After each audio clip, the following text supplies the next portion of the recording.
Hola chicos, ¿cómo están? Bienvenidos. Hoy vamos a ver un nuevo tema, una nueva unidad dentro de todo nuestro avance de esta gestión. Y hoy vamos a hablar de un tema bastante complejo, bastante extenso, pero eso no significa imposible o difícil, ¿no? Vamos a analizar parte por parte cómo inicia el texto, las partes más pequeñas, las categorías gramaticales, las palabras, la formación de una oración completa, y vamos a ir desglosando poco a poco todo lo que compone a una oración o enunciado. En ese sentido, hoy vamos a hablar sobre el texto y la oración gramatical. Vamos a iniciar siempre definiendo qué es una oración. Y es importante también acá mencionar que no solo existen oraciones, sino que también existen frases. ¿Cuál es la diferencia entre estas dos? Una oración es una unidad gramatical fundamental del lenguaje que nos va a ayudar a expresar una idea completa. Esto es muy importante, ya que estas oraciones van a tener autonomía sintáctica que va a estar organizada alrededor de un núcleo verbal, es decir, un verbo conjugado. ¿Qué significa autonomía sintáctica? La autonomía sintáctica o el sentido completo significa que la oración funciona por sí sola. No depende de ninguna estructura ni de ningún tipo de complemento para dar a entender la acción verbal. Entonces, cuando tenemos autonomía sintáctica, también vamos a tener sentido completo. Un sentido completo en una oración significa que la oración indica una idea cerrada, comprensible, aceptable para el receptor. Entonces, cuando hablamos de una oración completa, pues también hablamos de autonomía sintáctica y de sentido completo.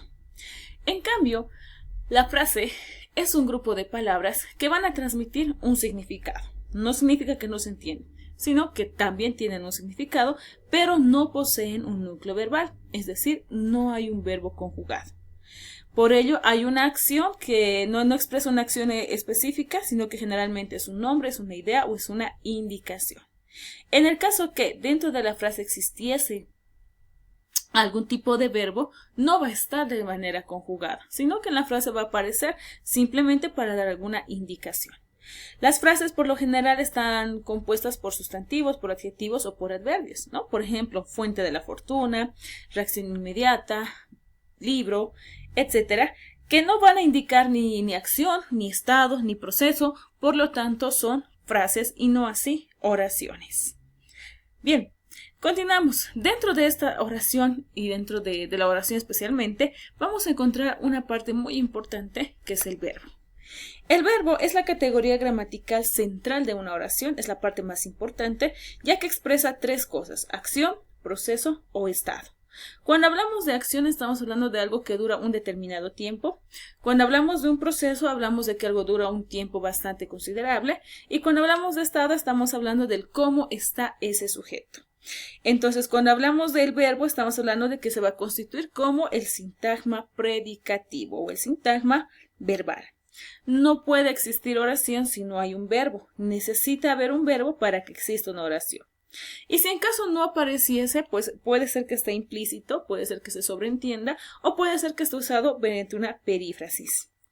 Hay verbos que van a aparecer y hay verbos que no van a aparecer. Por ejemplo, el caso de un verbo elíptico, cuando decimos silencio, nos referimos a que guarden silencio, es decir, ¿no? O sea, cállense. Entonces existen verbos elípticos también donde no aparece el verbo exacto, pero podemos entender cuál es el verbo que está sobreentendido. El verbo organiza su estructura en la oración y determina tres cosas. 1. ¿Qué tipo de oración es? 2. La concordancia entre el sujeto y el predicado. 3. Los complementos que van a acompañar a esa oración. El verbo como núcleo del predicado es la parte más importante porque del sintagma nominal pues vamos a tener al verbo como el núcleo.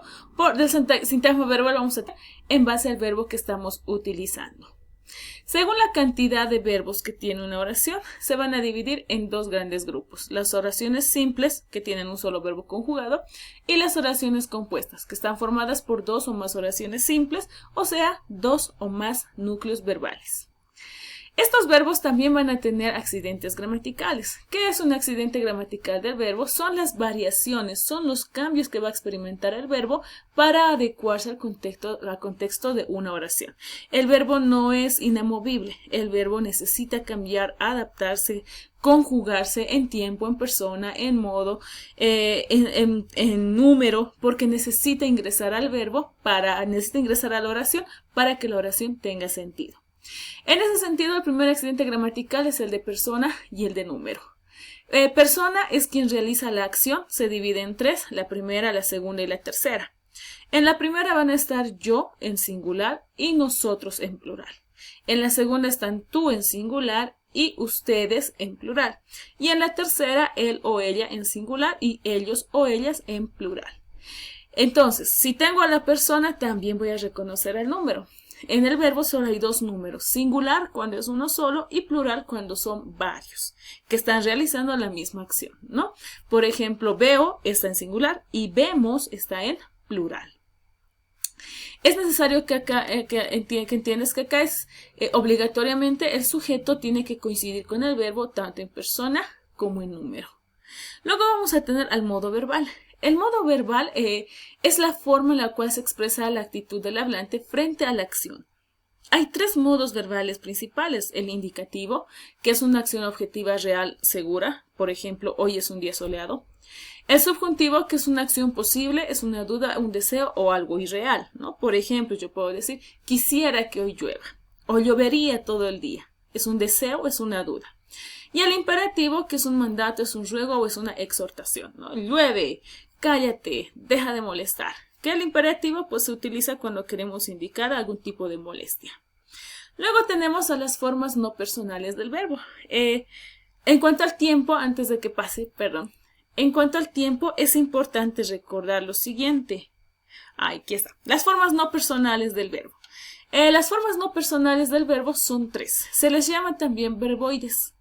Estas formas no personales son aquellos que no expresan ni número, ni tiempo, ni persona, porque se constituyen dentro de la oración para ser uno. El núcleo de la oración, porque son los que van a cargar con la acción, con el significado, o que simplemente funcionan por sí solas, ¿no? Son tres. El infinitivo, que tiene tres terminaciones, ar, er, oír, y es un valor nominal con proyección hacia el futuro, ¿no? Voy a trabajar mucho. El gerundio, que es una acción en desarrollo, tiene dos terminaciones, ando y endo, que podríamos decir, por ejemplo, estamos esperando tu respuesta. Esperando, hay un tiempo que va a durar. Y el participio, por último, que se utiliza pues cuando la acción ya terminó, ¿no? Esto va a tener 5 terminaciones, que son ado, ido, to, cho y so. Por ejemplo, habíamos comido ayer en la noche. Ya terminó, no se va a repetir. En cuanto al tiempo verbal, ahora sí, vamos a hablar sobre que el tiempo se sitúa según el enunciado que estamos realizando. El tiempo es tan hermoso que lo que acabé de decir es pasado, lo que estoy diciendo es presente y lo que voy a decir es futuro, ¿no? El tiempo verbal es relativo. Hay tres principales, el pasado, el presente y el futuro, pero también los tiempos pueden ser absolutos o relativos. Se le llama absoluto porque un tiempo verbal absoluto tiene una relación directa con el presente, o sea, se está realizando ahora. El verbo se está realizando de manera correcta en este momento. En cambio, los relativos van a ser aquellos que tienen relación con otra acción verbal. Un tiempo relativo no es necesariamente una duda, pero sí es un tiempo que todavía no se ha realizado. Es algo que todavía no hemos visto. Por lo tanto, un tiempo relativo va a tener relación con otra acción verbal. Si yo digo, por ejemplo, queremos comer por la tarde, no sucedió todavía. Es un tiempo relativo, pero hay un deseo, hay una acción que queremos que se realice. Luego tenemos a la voz del verbo. El verbo se divide en tres voces principales. La voz activa, que es donde el sujeto realiza la acción del verbo. En la voz activa necesariamente tengo que tener un complemento de objeto directo. Luego tenemos a la voz pasiva, que el sujeto no realiza, sino que recibe la acción. En esta parte es importante aclarar que en la voz activa vamos a tener un sujeto, un verbo transitivo y un complemento de objeto directo.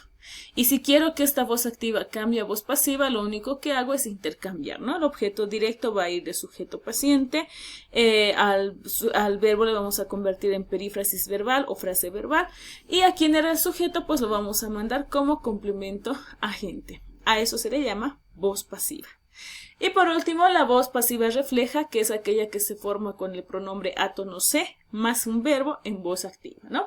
Estas oraciones pasivas reflejas por lo general no tienen un sujeto específico, no sabemos quién, para qué, cuándo y cómo se está realizando esa acción verbal, porque nos da información, pero no nos las da completa, ¿no? Por ejemplo, se escribieron cartas. ¿Quiénes para quiénes? Nunca lo vamos a saber, por eso se llaman pasivas reflejas.